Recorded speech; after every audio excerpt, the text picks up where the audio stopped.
Ini adalah sebuah cerita tentang literasi informasi. Rina merupakan seorang mahasiswa tahun pertama jurusan sastra di sebuah universitas ternama. Dengan penuh semangat, ia menghadiri kelas-kelas, mengerjakan tugas, dan menggali lebih dalam ilmu yang diminatinya. Namun, satu hal yang sering membuatnya bingung adalah mencari dan menggunakan informasi dengan tepat. Bagaimana cara menemukan artikel ilmiah? Bagaimana cara mengevaluasi sumber informasi? Semua ini terasa seperti labirin yang rumit bagi Rina. Suatu hari, Rina berkunjung ke perpustakaan kampus untuk mencari bahan referensi untuk tugas esainya. Di sana, ia bertemu dengan seorang pustakawan rujukan yang ramah dan selalu siap membantu. Kemudian mengajak Rina ke ruang pelatihan literasi informasi yang ada di perpustakaan. Di ruang pelatihan, Rina dikenalkan pada program pelatihan literasi informasi yang dirancang untuk membantu mahasiswa seperti Rina. Pustakawan tersebut menjelaskan bahwa literasi informasi adalah kemampuan untuk mengenali kapan informasi dibutuhkan dan memiliki kemampuan untuk menemukan, mengevaluasi, serta menggunakan informasi tersebut dengan efektif. Sebelum melanjutkan, ada penugasan yang harus Anda kerjakan. Jelaskan pengertian literasi informasi. Baik, mari kita lanjutkan kembali. Langkah pertama dalam literasi informasi adalah menentukan kebutuhan informasi. Kemudian, si pustakawan meminta Rina untuk menjelaskan topik esainya. Ia mengatakan bahwa topiknya tentang pengaruh sastra klasik terhadap sastra modern dengan fokus khusus pada bagaimana karya William Shakespeare mempengaruhi penulis-penulis masa kini. Si pustakawan membantu Rina merumuskan pertanyaan penelitian yang lebih spesifik. Bagaimana pengaruh karya William Shakespeare terhadap sastra modern? Dengan pertanyaan ini, Rina dapat lebih fokus dalam mencari informasi yang relevan.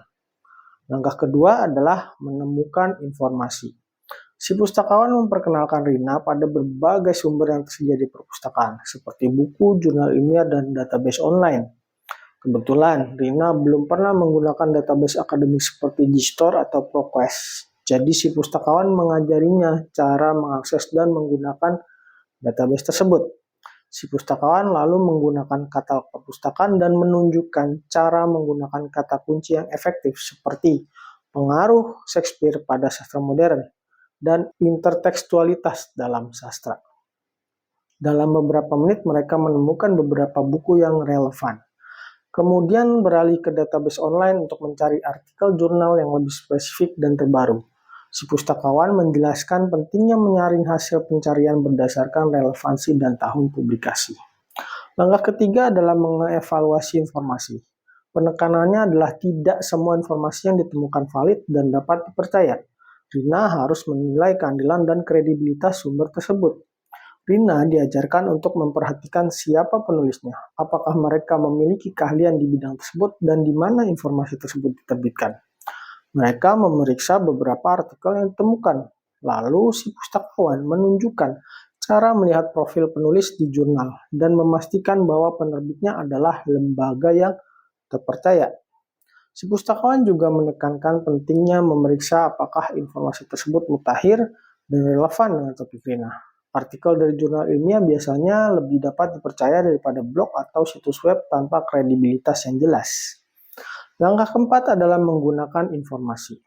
Setelah menemukan dan mengevaluasi informasi, Rina harus merangkai informasi tersebut menjadi argumen yang koheren dan mendukung tesisnya.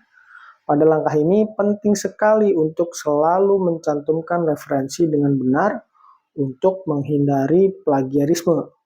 Rina mulai merasa lebih percaya diri. Ia sekarang memahami bahwa literasi informasi bukan hanya tentang menemukan informasi, tetapi juga tentang bagaimana menggunakan informasi tersebut dengan bijak dan etis.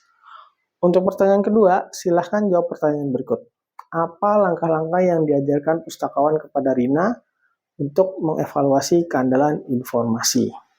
Mari kita lanjutkan kembali. Saya menekankan bahwa keterampilan ini akan terus digunakan sepanjang hidup, tidak hanya di dunia akademik. Rina kemudian bertanya tentang bagaimana mengatasi informasi yang ada di media sosial dan internet secara umum yang kadang sulit dibedakan mana yang benar dan mana yang tidak. Dijelaskan bahwa ini adalah tantangan besar di era digital. Langkah kelima dalam literasi informasi adalah memahami konteks digital dan etika informasi.